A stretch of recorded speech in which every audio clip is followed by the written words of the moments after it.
आखिरकार दिल्ली पुलिस को इजाजत किस वजह से इन प्रोटेस्टर्स पर अटैक करने की, इतने भयंकर तरीके से अटैक किया गया था। AK-47 जैसी गनों का इन प्रोटेस्टर्स पर इस्तेमाल किया गया था अटैक करने के लिए। सलाम दोस्तों, इंडिया का पहला जेन जी प्रोटेस्ट देखा गया था दिल्ली के जंतर मंतर पर, जो कि काफी भयंकर तरीके से ये प्रोटेस्ट चला था। करीब 36 डेज तक ये प्रोटेस्ट चला था, सिर्फ एक मांग को लेकर, वो एजुकेशन मिनिस्टर धर्मेंद्र प्रधान के खिलाफ, इनके उसके रिजिग्नेशन के खिलाफ, जो कि इन स्टूडेंट्स ने बरसात में भी ये टिके रहे और पुलिस की गोलियां तक खाई थी, लाठियां तक खाई थी और काफी भयंकर तरीके से इनके ऊपर अटैक किए गए थे दिल्ली पुलिस के द्वारा। और फिर भी ये टिके रहे सिर्फ अपनी एक मांग को लेकर, वो कि एजुकेशन मिनिस्टर, जो कि आप सभी जानते हैं कि किस मांग पर वो टिके रहे थे। और वो अपनी इतना ही नहीं, उन्होंने अपनी इन मांगों को पूरा भी करवाया था गवर्नमेंट के सामने। दोस्तों आइए जानते हैं आज की इस वीडियो में पूरी सच्चाई, पूरी कहानी को इंडिया के जेन जी प्रोटेस्ट की।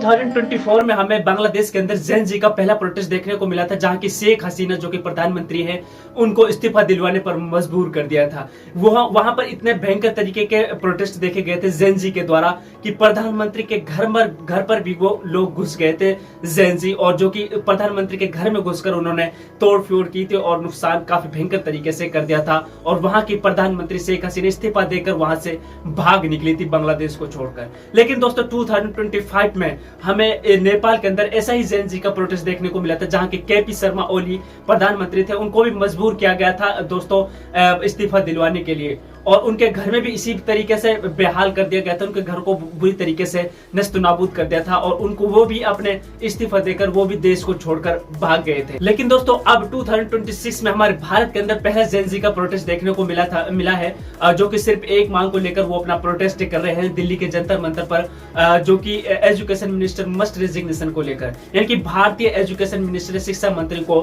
बदला जाए। क्योंकि दोस्तों मतलब नीट 2026 का जो एग्जाम कैंसिल हुआ था, उसको लेकर ये सारी घटनाएं शुरू हुई थी, जो कि 2026 नीट का एग्जाम कैंसिल हुआ था, उसके बाद में 20 स्टूडेंट्स ने अपनी आत्महत्या कर ली थी। अब आप अंदाजा लग सकते हो दोस्तों, जो कि एक स्टूडेंट से करीब सालों से मेहनत करता रहा सिर्फ एक एग्जाम की प्रिपरेशन को लेकर, लेकिन दोस्तों उसे कुछ ही दिनों पहले खबर मिलती है कि आपका एग्जाम कैंसिल करवा दिया गया है। तो उसके दिल पे, दिमाग पे कितना बुरा असर पड़ता होगा दोस्तों, जो कि सालों से सिर्फ एक एग्जाम की प्रिपरेशन वो करता रहा है, वो उसके बाद में वो एग्जाम हो ही नहीं रहा है, मतलब उसको कैंसिल करवाया जा रहा है गवर्नमेंट के द्वारा। अब बात करते हैं दोस्तों इस प्रोटेस्ट की, जो कि ये प्रोटेस्ट पीसफुल किया जा रहा था दिल्ली के जंतर मंतर पर। करीब एक महीने से इस प्रोटेस्ट को कंटिन्यू किया जा रहा था, सिर्फ और सिर्फ कॉन्स्टिट्यूशन के अकॉर्डिंग।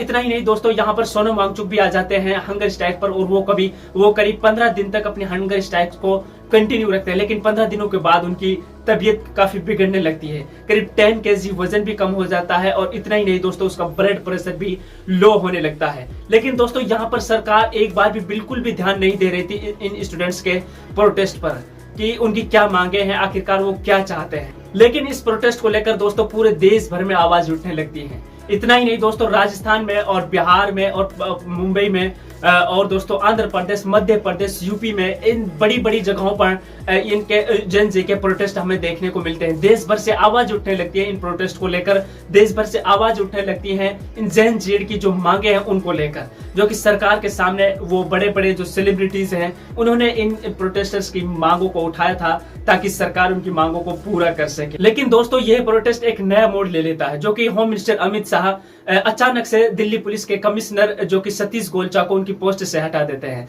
शायद अमित शाह इस बात से नाराज थे कि क्योंकि ये प्रोटेस्ट पीसफुली चल रहे थे, इसमें कोई नॉन वायलेंस नहीं देखने को मिल रहा था। लेकिन दोस्तों इसकी जगह एक IPS ऑफिसर अनुराग कुमार को लाया जाता है, जो कि इंटेलिजेंस ब्यूरो में डायरेक्टर इंटेलिजेंस थे। 18 जुलाई की सुबह 6:30 बजे दोस्तों, जब जंतर मंतर पर बहुत ही कम भीड़ थी और अभिजीत दीप भी पास के गेस्ट हाउस के घर में नहाने गए थे, और उस वक्त दोस्तों ढेर सारे पुलिसकर्मी और RF के जवान जो कि स्टेज पर चढ़ जाते हैं एक सफेद कपड़ा लेकर, और वहां से दोस्तों सोनम वांगचुक को किडनैप कर ले जाते हैं एम्बुलेंस में, और दोस्तों एम्बुलेंस में ले जाकर उसे हॉस्पिटल, सफदरजंग हॉस्पिटल में एडमिट किया जाता है। इतना ही नहीं दोस्तों, वहां पर जहां पर सोनम वांगचुक लेटे हुए थे, उस स्टेज को भी डिस्ट्रॉय कर दिया जाता है पुलिस के द्वारा, ताकि यहाँ पर कोई अब प्रोटेस्ट ना हो सके और लोगों का, यानी कि स्टूडेंट्स का हौसला टूट सके और लोग वापसी अपने घर की तरफ लौट सके। लेकिन दोस्तों सीजेपी प्रोटेस्टर्स को संसद का घेरा करना था 20 जुलाई को, और लेकिन उससे पहले यानी कि 19 जुलाई को वहां पर कड़े इंतजाम किए जाते हैं सुरक्षा के, जो कि वहां पर भारी बल पुलिस तैनात लगाई दी जाती है, आरएफ के जवान को वहां पर लगा दिया जाता है। और इतना ही नहीं, यहाँ पर बैरिकेड्स मतलब 3 लेयर के बैरिकेड्स लगाए जाते हैं। जब इन 3 लेयर्स के बैरिकेड्स से पार नहीं पड़ी तो इन बैरिकेड्स को मतलब जो कि वेल्ड कर दिया जाता है, जो कि यहाँ से कोई बाहर ना जा सके और बाहर से कोई अंदर ना आ सके। और लेकिन दोस्तों यहाँ पर नेटवर्क को भी ब्लॉक कर दिया जाता है और काफी भयंकर तरीके के मतलब जो है कि यहाँ पर सुरक्षा के कड़े इंतजाम किए जाते हैं 20 जुलाई को लेकर।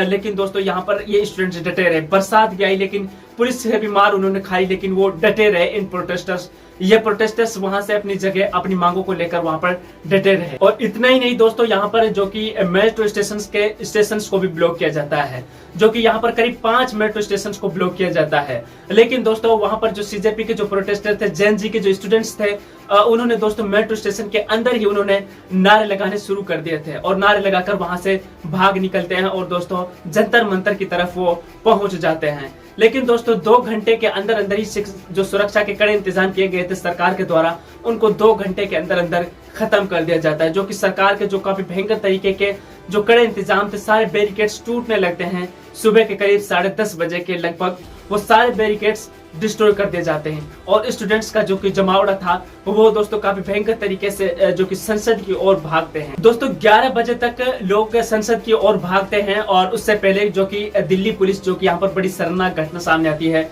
जो कि ये दिल्ली पुलिस स्टूडेंट्स पर आंसू गैस के गोले, लाठियां और टीयर गैस, रबर बुलेट्स जैसे हथियार का इस्तेमाल करती है। किसी का सर फोड़ दिया जाता है तो किसी के हाथ पैर तोड़ दिया जाता है। काफी भयंकर तरीके से यहाँ पर स्टूडेंट्स के साथ व्यवहार किया। और इतना ही नहीं, हमें यहाँ पर पुलिस वालों के नेम प्लेट्स भी नहीं दिखाई दे रहे थे, मतलब इन पुलिस वालों पर नेम प्लेट्स भी नहीं लगे हुए थे। और इतना ही नहीं दोस्तों, यहाँ पर बिना वर्दी के भी हमें कुछ लोग दिखाई दिए गए थे जिनके पास कोई वर्दी ही नहीं थी और वो भी इन स्टूडेंट्स पर अटैक कर रहे थे डंडों से। और दोस्तों कुछ स्टूडेंट्स तो मतलब जो है कि संसद के दरवाजे के पास पहुंच जाते हैं, लेकिन दोस्तों यहाँ पर संसद के मेन गेट्स को ब्लॉक कर दिया जाता है, यानी कि उनके सारे गेट्स को बंद कर दिया जाता है संसद के।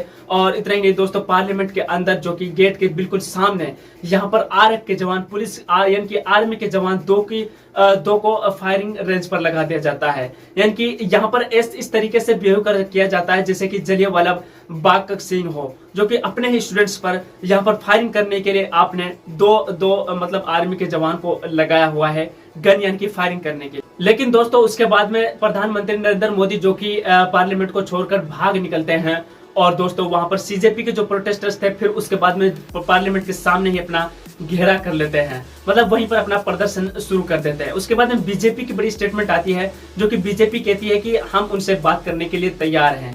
लेकिन दोस्तों यहाँ पर जेपी नड्डा से मुलाकात करवाई जाती है, जो कि सीजेपी के प्रवक्ता हैं, जो कि मतलब सौरव दास, उनसे उनकी मुलाकात की जाती है और वो सौरव दास अपने मांगों को रखते हैं जेपी नड्डा के सामने। लेकिन दोस्तों उसके बाद में जो कि जैन जी के जो प्रोटेस्टर्स थे वो दोबारा से जंतर मंतर की ओर अपना प्रोटेस्ट जारी कर देते हैं। लेकिन दोस्तों उसके बाद में प्रधानमंत्री नरेंद्र मोदी रात के मतलब करीब 10 या 11 बजे अपने एक वीडियो अपलोड करते हैं सोशल मीडिया के माध्यम से, जो कि कहा जाता है पेपर लीक कोई मामूली विषय नहीं है। मतलब जो कि मैंने अपने फास्ट ट्रैक कोर्ट को आदेश दे दिए हैं कि इसकी इन्वेस्टिगेशन की जाए और जिन्होंने भी ये काम किया है, जिन्होंने भी पेपर लीक किया है, उनको कड़ी सजा दी जाए। लेकिन दोस्तों उसके बाद में 25 जुलाई को करीब 1:30 बजे जो कि धर्मेंद्र प्रधान एजुकेशन मिनिस्टर अपना रिजिग्नेशन देते हैं प्रधानमंत्री को कि वो अब इस पोस्ट को खाली कर रहे हैं। उसके बाद में दोस्तों देश भर के स्टूडेंट्स में खुशी का माहौल देखने को मिलता है। और इतना ही नहीं, जैन जी के जो प्रोटेस्ट चल रहे थे दिल्ली के जंतर मंतर पर, उन्हें खत्म करने का भी ऐलान किया जाता है जैन जी के द्वारा। जो कि दोस्तों मैं आपको सिर्फ एक बात बोलना चाहता हूँ, जो झुकती है दुनिया झुकाने वाला होना चाहिए। मतलब यहाँ पर वो डटे रहे, उन्होंने लाठियां तक खाई, पुलिस की गोलियां तक खाई, रबर बुलेट्स का इस्तेमाल भी किया गया था पुलिस के द्वारा, लेकिन स्टूडेंट्स डटे रहे सिर्फ एक मांग को लेकर। मतलब दोस्तों स्टूडेंट्स डटे रहे इस प्रोटेस्ट में, वो इस प्रोटेस्ट को भाग कर नहीं निकले थे।